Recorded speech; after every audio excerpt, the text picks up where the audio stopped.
Hey babes, welcome back to another installment of me talking about computer viruses. This time, this is actually a computer virus. Because the last time was malware and it's a different thing, I think I'm going to make this into a series. Without all the internet stuff, it's just computer viruses. Anyway, put on your seatbelt. This one is a bit of a doozy. Right, so, on March 26th, 1999, the users of a website forum thing called alt.sex were greeted by a post which said, "Hey, here's a document of free logins to these porn sites that are ordinarily for pay. Enjoy." So the people opened a file link, as they usually did, and they were greeted by what appeared to be exactly what was advertised. But of course, you know what we're talking about here. This was actually a computer virus called Melissa. Melissa had just hijacked their email clients, provided they were on Windows OS because that fucking operating system is a virus factory, and forwarded that file to 50 people on their mailing lists. I think that is what happened. Right. First few hours, Melissa had infected tens of thousands of people and spread really fucking fast.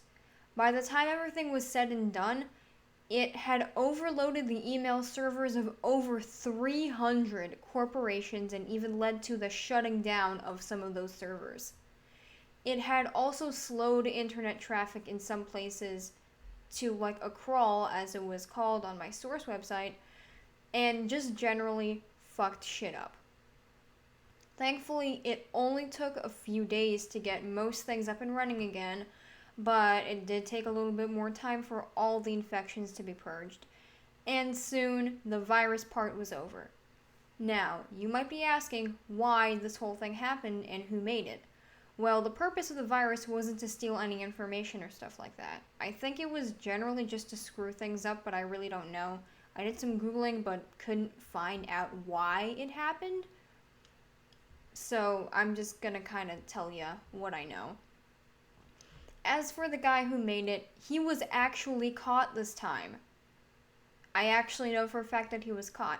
His name is David L. Smith, and he used a hacked AOL client to get all of this off the ground.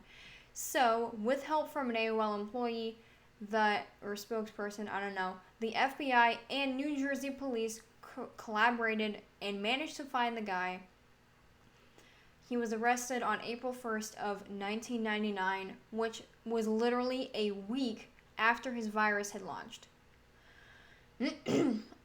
Then, I think like a couple years later, he was sentenced to 20 months in federal prison in order to pay a fine of 5,000 US dollars, all on May 1st, 2002. And that ends the whole Melissa fiasco. Which, fun fact, he named the virus that because of a stripper he met named Melissa. Because, of course. All joking aside, this was pretty important in the grand scheme of cybersecurity.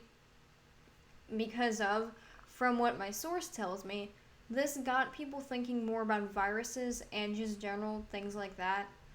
3 months later, the Cybercrimes Division of the FBI was formed.